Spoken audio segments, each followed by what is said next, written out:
body.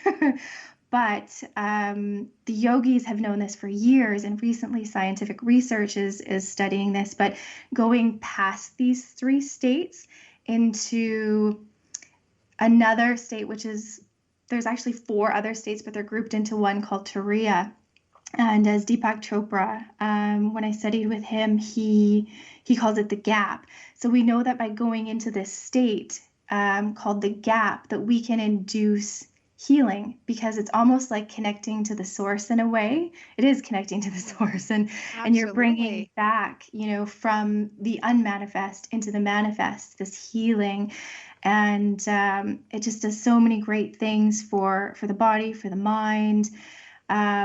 So with psychedelics, and this is why it's so interesting, is because through my studies of meditation, and even just experience through my sadhana, going into these elevated states of consciousness, not only pratyahara, but, dharana, dhyana, and even eventually into samadhi, psychedelics are a way to bypass bypass the intellect, to get past that thinking, to get past the intellect, into that greater area, the gap, the source, all of existence. Getting around yourself. Exactly. So, and it's so interesting because, psychedelics, it's not, you don't take them and you're instantly healed. You take them and you have a glimpse of what's there. And once you see that glimpse, then you can do the work. Then you go to your daily sadhana, then you keep doing the work and the meditation and working with trauma to know that there's more than just what we have in this constructed brain of ours. Yeah. Right? Mm-hmm. Absolutely. And now in your own coaching, you use multiple tools and technologies, don't you, when working with your clients? What are some of your most effective therapies?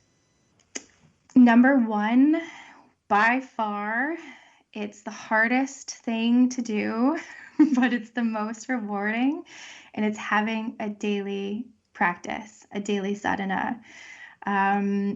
Doing 5 minutes every day, 10 minutes every day is just so much more beneficial than even just like 1 or 2 hours a week. So it's just like having something every day.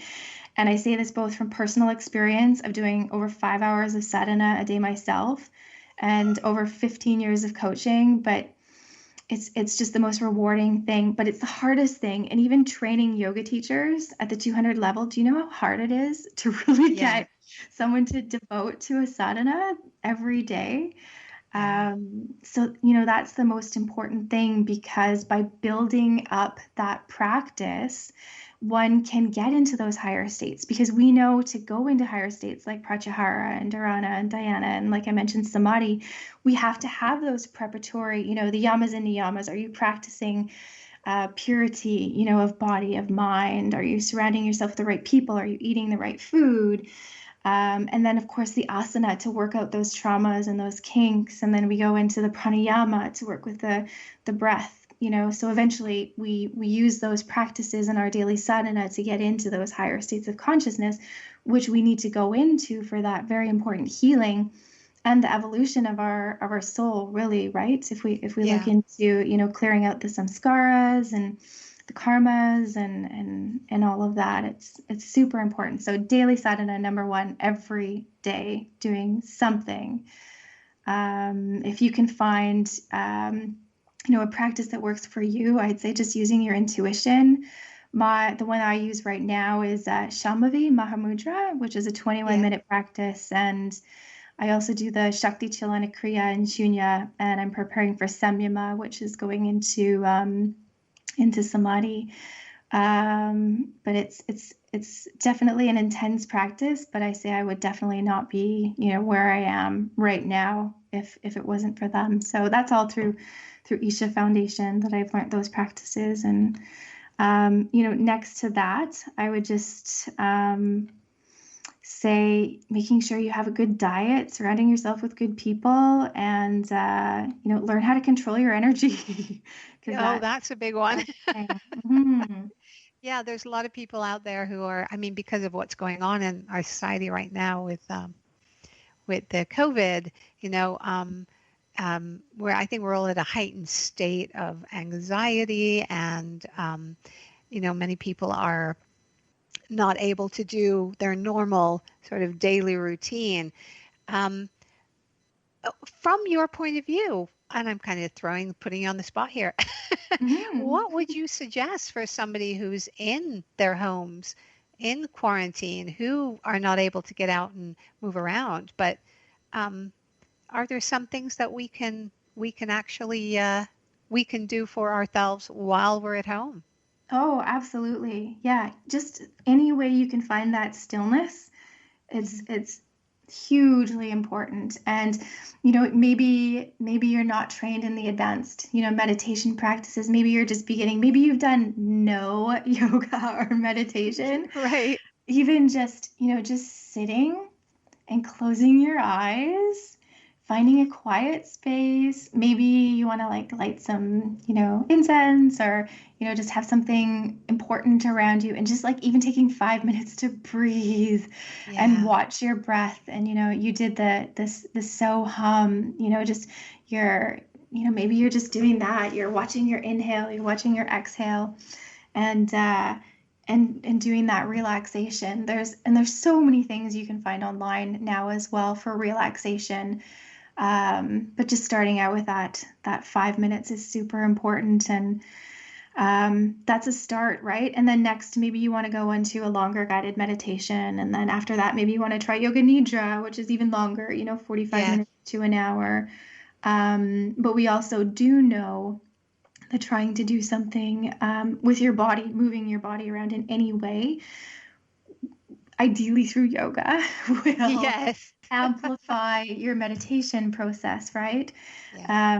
So it's just any way to kind of work out those kinks and prepare the body to receive through meditation is super important. And there's a kriya that I've actually been using during COVID. It's actually from my guru from Isha Foundation, and it's called Simha Kriya. It can be found on it's on YouTube, and it's super important for increasing immunity, and also like raising the heat in the body, the prana, the energy. So it's super important to use that during Can, these times as well. We're all scared of we're all scared. catching. We are. Yeah, Um, yeah.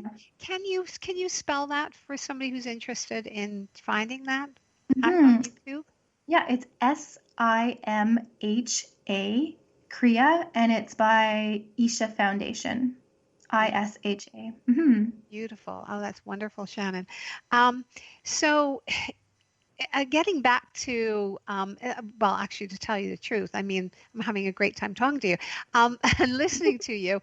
Um, uh, Maps Canada now is, they are in Vancouver, Canada, aren't they?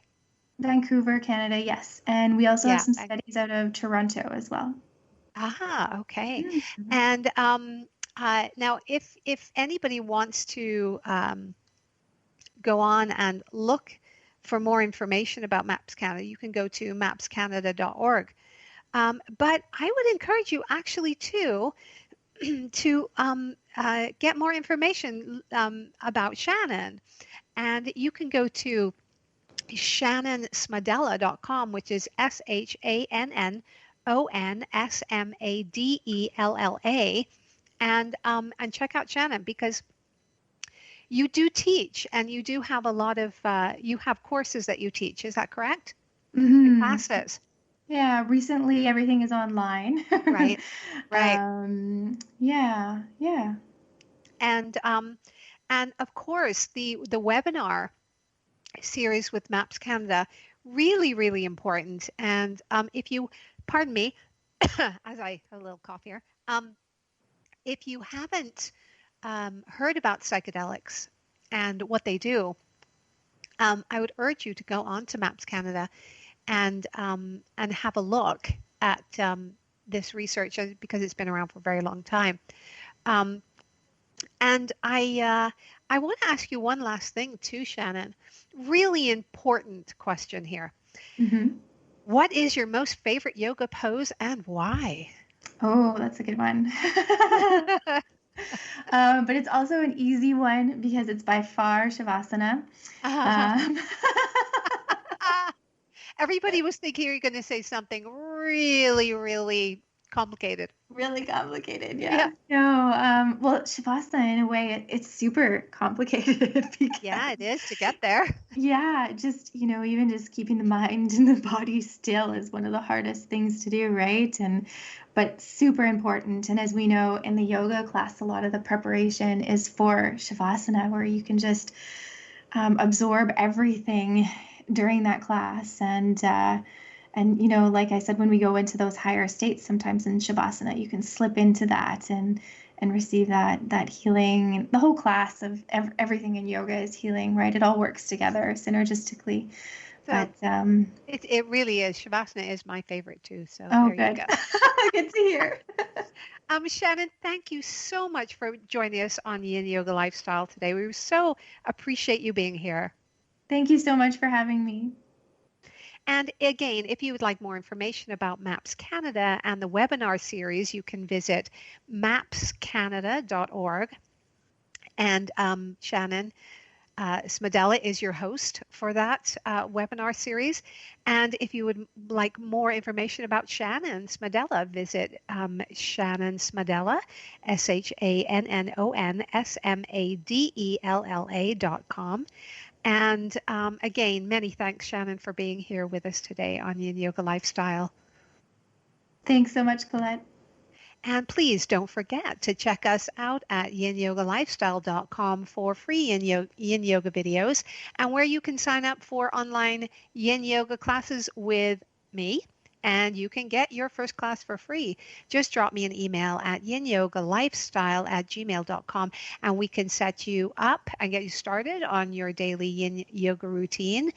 And it really is that simple. And thank you for joining Yin Yoga Lifestyle. As always, we are adding enlightenment, calm, balance, and creativity to your everyday life. I am your host, Colette Darville.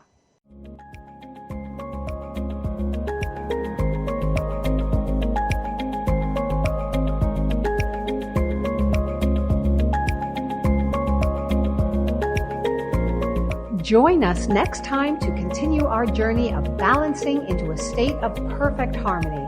Until then, this is Colette Darville, reminding you to inhale, so, and exhale, hum.